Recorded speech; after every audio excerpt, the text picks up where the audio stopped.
Dans Home Cinéma, j'ai le plaisir de recevoir le réalisateur Lucas Dont et son jeune comédien Victor Polster. Ça va. Au Festival de Cannes, certains films font de l'ombre à ceux de la compétition officielle. Cette année, ce fut le cas avec Girl, meilleur premier film couronné par la Caméra d'Or. Il a également été pour l'interprétation exceptionnelle de son comédien principal dans la catégorie Un certain regard. Depuis, tous les regards se portent sur le réalisateur gantois de 26 ans et son interprète de 16 ans, qui lui est bruxellois. Après un long parcours en festival, Girl est enfin sur nos écrans.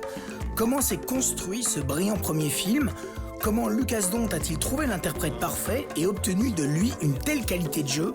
Rencontre passionnante avec deux diamants bruts qui n'ont pas fini de faire parler d'eux. Allez hop, Home Cinéma, c'est parti. Lucas, Victor, je suis vraiment très heureux de vous recevoir. D'abord parce que votre film est vraiment remarquable. Ce que j'aimerais, c'est que tu nous racontes un petit peu de quoi il s'agit. Le film parle d'une jeune fille de 15 ans qui veut devenir danseuse étoile, mais qui est assignée garçon. Ja, de volgende alsjeblieft. Bonne chance. 3, 4, 5, 6, 7... Je klassieke techniek moet natuurlijk verder geperfectioneerd worden, maar voldoet. Dus ik denk dat het goed is dat we een achttal weken proberen. C'est basé sur un article que j'ai lu dans un journal belge quand j'avais 18 ans, qui parlait d'une jeune fille qui voulait changer des classes, changer de classe de garçons à classe de filles, mais qui ne pouvait pas faire ça par son école. Moi, ce qui me touchait beaucoup, c'était la combinaison de quelqu'un de jeune, qui est trans, qui est en transformation, qui a une relation complexe avec le corps, mais qui en même temps choisit un monde où le corps est central, où elle doit vraiment travailler avec ce corps, pour arriver à cette idée d'une ballerine, cette métaphore pour moi d'une féminité classique le plus haute, le plus élégante. Tu l'as rencontré d'ailleurs, non ? Oui, je l'ai rencontrée le même moment que j'avais lu cet article, parce que j'avais une admiration personnelle pour elle. Elle pouvait faire quelque chose que moi, à 15 ans, je ne pouvais pas faire. Mais comme elle n'était pas d'accord de faire un documentaire, j'ai resté en contact avec elle et nous avons décidé de commencer l'écriture d'un scénario fiction. C'est une nouvelle vie. C'est un grand moment pour la famille, pour nous trois. Meisjes, we hebben hier al op 12 jaar hè, op ons moment. Je zult moeten harder werken, anders is het een hopeloze situatie. Moi, l'équivalent comme ça du dernier film belge peut-être que j'ai vu dans cette urgence-là, c'est-à-dire qu'on parle de fait de société, etc., mais pour moi, elle a l'urgence d'une Rosetta. Ce que Victor traverse, c'est l'urgence d'une Rosetta, c'est-à-dire que c'est vraiment complètement viscéral, complètement organique, c'est une question de vie ou de mort. Ce qui était très important pour moi, dans beaucoup des médias, dans le journal, dans des films qui en sont déjà faits, le personne trans ou le personnage trans doit toujours combattre le monde autour. Elle doit toujours convaincre le monde à s'accepter. Tout à fait. Et comme ça, elle est toujours victimalisée et elle est toujours une héroïne d'une manière. Et moi, j'avais envie de portraiter cette jeune trans, le entourer avec bienveillance, et comme ça, elle, soi-même, elle peut être le personnage le plus complexe, sa propre antagoniste, et je voulais vraiment focaliser sur cette relation, ce combat avec le corps. Je ziet er goed uit, gestraald. Heb je nog zitten aftellen naar uw hormonenbehandeling? Ja. Après, il faut trouver la personne pour incarner ça. J'ai entendu que tu as vu près de 500 personnes jusqu'à tomber sur Victor. Comment ça s'est passé, en fait, cette recherche jusqu'à Victor, en fait ? Maintenant, ça ressemble évident que c'est lui, mais avant, c'était pas du tout évident de penser à quelqu'un pour jouer ce rôle. Aussi, nous savions pas vraiment si nous devions prendre une fille trans, une fille, un garçon, parce que tu avais la qualité de la danse qui devait être là, la qualité du jeu, mais aussi quelqu'un de 15 ans qui sait représenter cette identité. Et puis le courage de porter un rôle pareil, parce que c'est quand même C'est quand même un rôle qui est extrêmement complexe et le courage de Victor est absolument insensé dans ce... Oui, en pleine adolescence lui-même. Oui. Donc pour moi, nous avons vu 500 jeunes. Le problème, c'était que chaque fois, il était un des composants qui n'était pas là. Tu ne peux pas faire un film sur quelqu'un qui fait de la danse classique et pas avoir quelqu'un qui sait faire ça de ce niveau. Ce qui était ton cas, Victor. Tu es dans une école de danse. Ouais. Mais tu cherchais aussi quelqu'un de très jeune. De très jeune, oui. Et à un casting de danse que nous avons organisé avec lui, Victor a entré la salle, il avait 14 ans. Et toutes les personnes qui étaient dans la salle sentaient qu'il était quelque chose avec lui. Il était très angélique, très élégante, très discipliné et aussi très dans les nuages. Il était dans le groupe, mais il était aussi seul. Je ne veux pas dire qu'il était solitaire, mais il avait un côté très... Ce qu'on ressent très fort dans le film. Voilà. Et ça m'a immédiatement attiré à lui. Et je lui ai pris à part et demandé s'il veut revenir pour un casting pour le rôle principal. Et après, il a fait ça. On ne savait pas de quoi le film parlait. On savait juste que c'était Sidi Larbi qui faisait la chorégraphie. Et donc, en tant que danseur, c'était ça qui était assez impressionnant. Et donc, j'ai été faire l'audition avec plusieurs amis de ma classe et d'autres gens de l'école. Et donc là, j'ai rencontré Lucas. Et c'est après qu'il m'a envoyé encore des mails et qu'on a pris contact et que j'ai fait l'audition pour le rôle principal. Et tu as su rapidement que c'était Talara? Je ressentais ça, mais c'est confirmé le moment où il a fait le casting dans mon appartement avec le comédien qui joue le père, Arieh Worthalter. Ouais. Ce qui était très bien d'ailleurs. Hein. Oui. Ce qui était très impressionnant, c'est que, et oui, il est danseur, mais il n'avait pas du tout un peur d'aller physiquement avec ce comédien. Et c'est un comédien de 35 ans, tu vois. Donc, il n'avait pas du tout peur. Ils étaient très physiques, ils étaient très intimes. Et je savais que je pouvais faire quelque chose avec lui, même s'il n'était pas très confidente dans le début de l'aspect du jeu. Très confiant, tu veux dire. Très confiante très confiante, au niveau du jeu. Ils sont comment les garçons à la classe? Bah, je sais pas, ils sont gentils. Ouais, mais est-ce qu'il y en a un qui est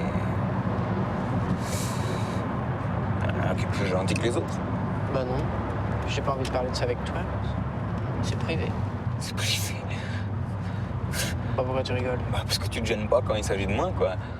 Est-ce que, par exemple, le scénario, à un moment donné, t'a effrayé? Tu t'es dit, oh là là, quand même, c'est quand même quelque chose d'assez effrayant pour moi aujourd'hui. Il y avait certains moments qui étaient effrayants dans le scénario. Certaines scènes où on voyait que je vais atteindre des émotions qui étaient assez fortes, que je connaissais pas, en fait. C'était surtout ça, et je me demandais comment je vais faire, en tant que personne qui n'a jamais joué, pour atteindre ces émotions-là que je connais pas encore.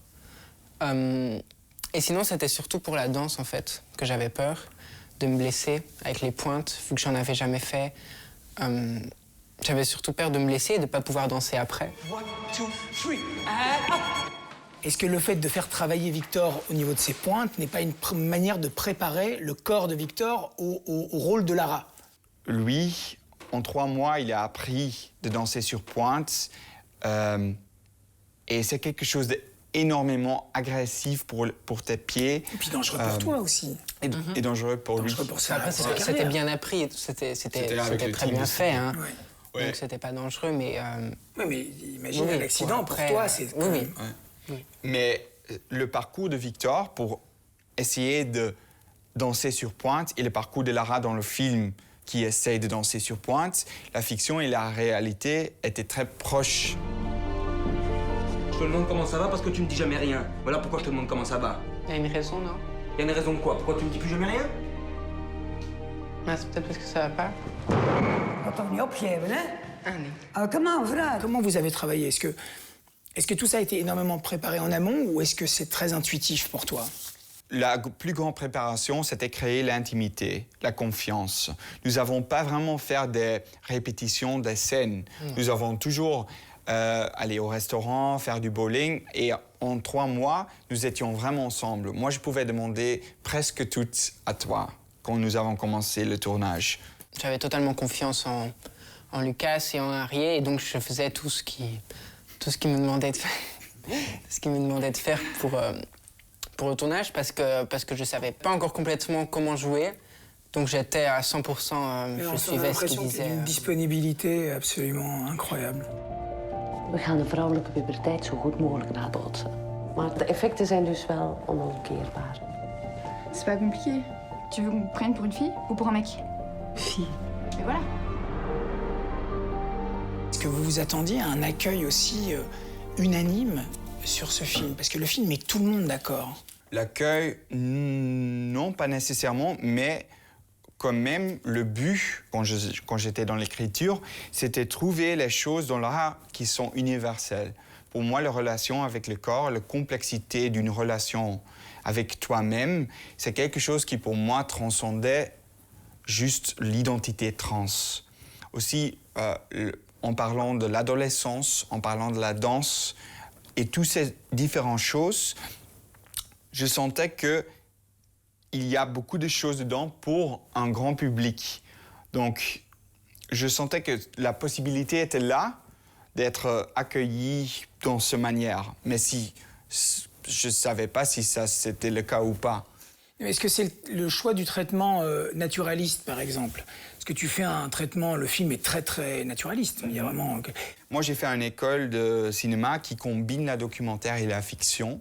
Et tu ne choisis pas entre les deux. Je pense que tu sens ça quand même dans le style du film. Je pense qu'il y a quelque chose de réalité, mais je pense qu'il y a aussi un côté très esthétique ou esthétisé dedans, qui va pas comme Xavier Dolan, qui est plutôt dans le théâtral, le flamboyant, mais qui est en même temps les couleurs, les lumières différentes, les couleurs dans la lumière, qui sont quand même plus théâtrales que, par exemple, Les Frères Dardenne. Girl, de Lucas donc. Comment vous avez accueilli tous les deux l'espèce d'emballement qu'il y a eu déjà la sélection cannoise, l'ovation, le succès, toi du haut de tes 15 ans, toi tout jeune, enfin tu vois, c'est quand même fou de rassembler. Et je pense que c'est pas fini, parce que je pense que le film va énormément voyager. Mais comment vous l'avez vécu, ça? Bah, pour moi, c'était... Vous en avez profité un peu? Choc. Oui. Oui, évidemment. Mais c'était assez épuisant, en fait, sans qu'on s'en rende compte. Enfin, quand je suis rentrée de Cannes, j'étais assez fatiguée, à cause de l'émotion, en fait, parce que ça a été un choc assez énorme. Parce qu'à la première, c'était un moment incroyable, à la fin, avec tous les gens, et avec tous les gens avec qui on avait travaillé pendant le film, et de voir le projet qui est fini, et de voir comment ça pouvait toucher les gens, c'était quelque chose de très beau. Et puis, sinon, Cannes, ça avait quand même...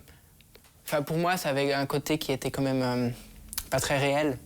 Parce qu'on dîne, par exemple, avec des gens qui sont... que nous, on trouve incroyables... Enfin, que moi, en tout cas, je trouve incroyables comme acteurs. Et puis, en fait, on se retrouve à table avec eux. Je sais que c'est un festival qui peut être très beau, et je sais aussi que c'est violent aussi. Et je sais que c'est un festival qui peut être aussi très violent. Après avoir fini le montage, je dois dire que pour moi, à un moment, je ne pouvais pas voir le film. Je voyais un montage d'images que nous avons fait. Je ressentis rien à la fin du montage. Et donc j'avais besoin des autres pour me faire ressentir le film. Et donc, dans la salle, le 12 mai, c'était la première fois que nous avons vu le film avec un public. C'était un moment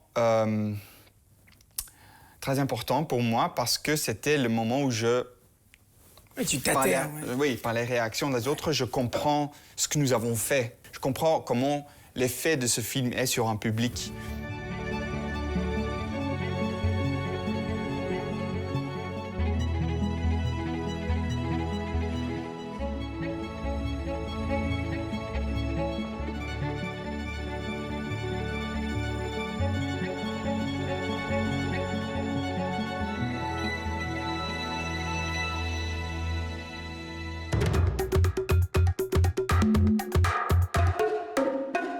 Je me suis inscrit dans une équipe de natation synchronisée. Je vous présente La natation synchronisée masculine, je préfère te prévenir, c'est pas donné à tout le monde, quoi.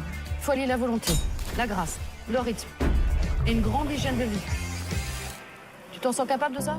La comédie chorale de Gilles Lellouche, présentée elle aussi au dernier festival de Cannes, sort sur nos écrans parmi la triste, joyeuse bande de candidats à la nage synchronisée masculine. Il y a aussi Jean-Hugues Anglade, qui est venu nous en parler. Le comédien, que j'aurai le plaisir de recevoir dans une prochaine émission, nous donne ici sa version de l'expérience du grand bain. C'est, 8 personnages qui se retrouvent à pratiquer une discipline complètement improbable qui s'appelle la natation synchronisée. Ça fait 2 ans que je travaille pas. J'ai l'impression que tout ce que je touche se transforme en échec. T'es pas David Bowie, papa. Tu le sauras jamais. Moi, je trouvais plus dépressif que moi, j'ai l'impression. Je m'appelle Delphine, je suis alcoolique. Ce qui m'a sauvée, c'est mon équipe de natation synchronisée masculine.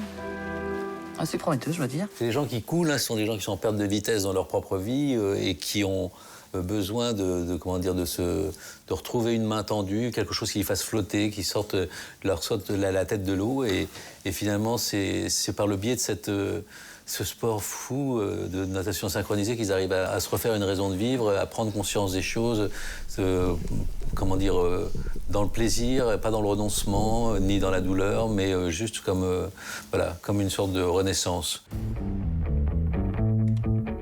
Putain de bordel de merde. Championnat du monde, c'est un fantasme. Qui est pour? Hop, allez, c'est bon. Qu'est-ce que j'écris là? L'équipe de France. Et pourquoi pas les hommes dauphins? Non, mais le casting est vraiment succulent. Ah oui, alors... Et toi particulièrement? En chanteur, ne sera jamais David Bowie, c'est pas mal, hein? Qui sait? Qui sait? Encore quelques belles années.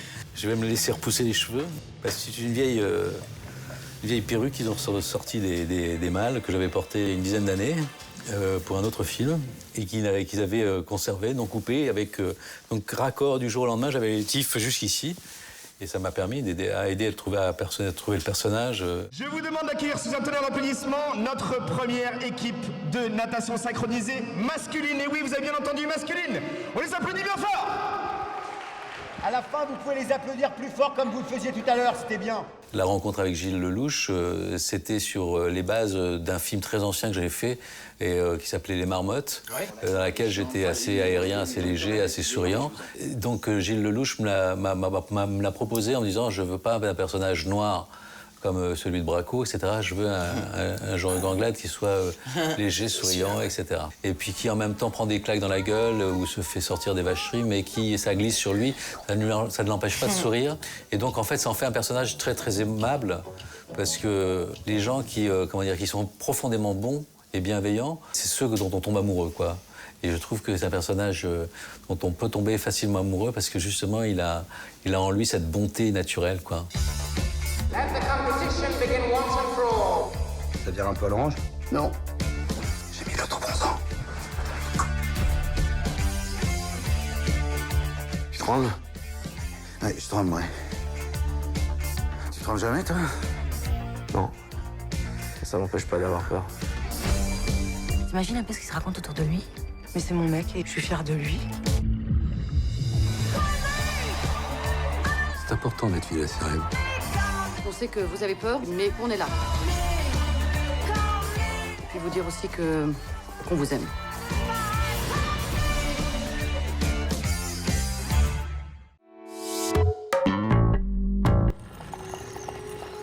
Je m'appelle Dilili. Une princesse qui vient de l'autre bout de la Terre. En avant vers Paris. Ma première journée dans Paris. C'est extraordinaire. Quel bonheur d'être avec toi dans ton triporteur. Une autre fillette enlevée. Les malmaîtres ont encore frappé. Nous percerons le mystère des malmaîtres. Après l'Afrique de Kirikou ou Azur et Asmar, le nouveau film d'animation de Michel Oslo se déroule cette fois à Paris à la Belle Époque. Comme souvent avec Michel Oslo, le film est en partie belge, que ce soit pour le montage son ou la participation du studio d'animation MacGuff Belgium.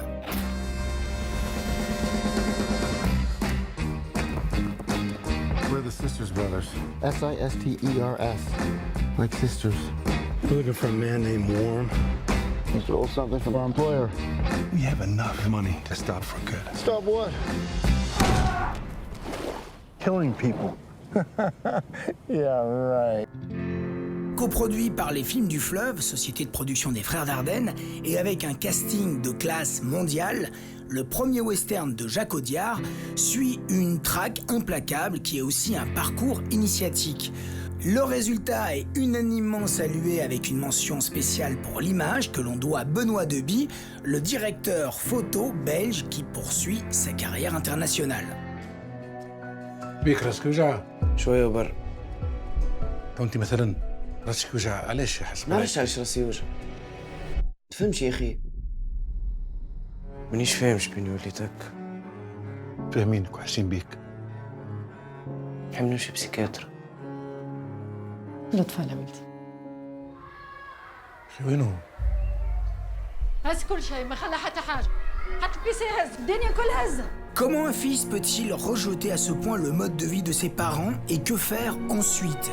L'histoire de ce père plongé dans le désarroi a été projetée à la quinzaine des réalisateurs cette année.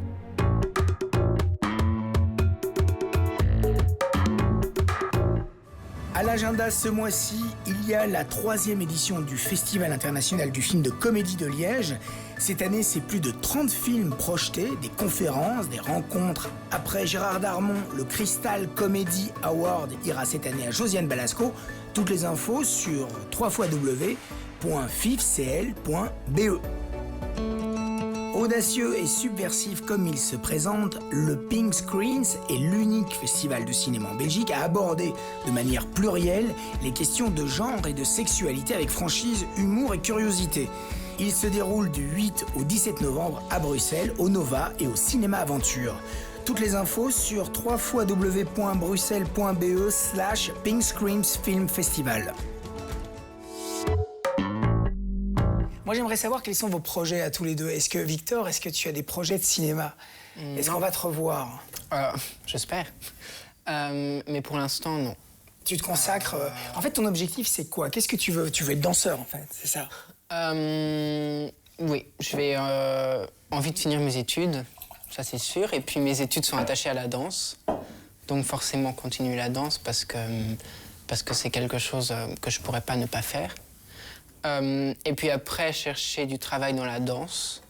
Mais ça t'a donné envie de faire du cinéma. Ouais. Toi, Lucas, ce film t'a donné des ailes, en fait, j'imagine, pour un projet suivant. Ça te fait pas peur de rattaquer quelque chose après un truc comme ça? Je pense que si tu fais plusieurs films, des gens vont toujours comparer avec les autres que tu avais fait. Il y a toujours des gens qui vont dire « Ah, l'avant Girl était mieux ». Et je sais que ça va m'arriver. Donc, n'importe... Ça, je te le confirme. Voilà, ça, si tu, ça, je te le confirme, tu peux me confirmer. Et moi, ce qui me excite, c'est continuer à vraiment raconter ou montrer les personnages que moi j'ai envie à montrer et essayer de faire ça si bien que possible. J'imagine que comme Michael Roskamp ou Félix Van Groningen, tu vas être appelé à faire un film probablement aux États-Unis. Mais est-ce que tu continueras à travailler ici ou alors est-ce que tu irais là-bas? Ce qui est très clair, c'est que le deuxième va être aussi en Belgique, aussi faisons avec le même producteur que j'ai fait Girl avec le même écrivain, avec la même équipe. Et donc pour l'instant, après le promo pour Girl, j'ai décidé de vraiment me isoler un peu et travailler sur ça. Eh bien, vous êtes bien disciplinés, les garçons, hein, je trouve. Donc, merci à tous les deux. Bonne promotion. Nous, on se retrouve le mois prochain. Et en attendant, vous pouvez revoir cette émission sur le site de BTV. Salut. Merci les gars.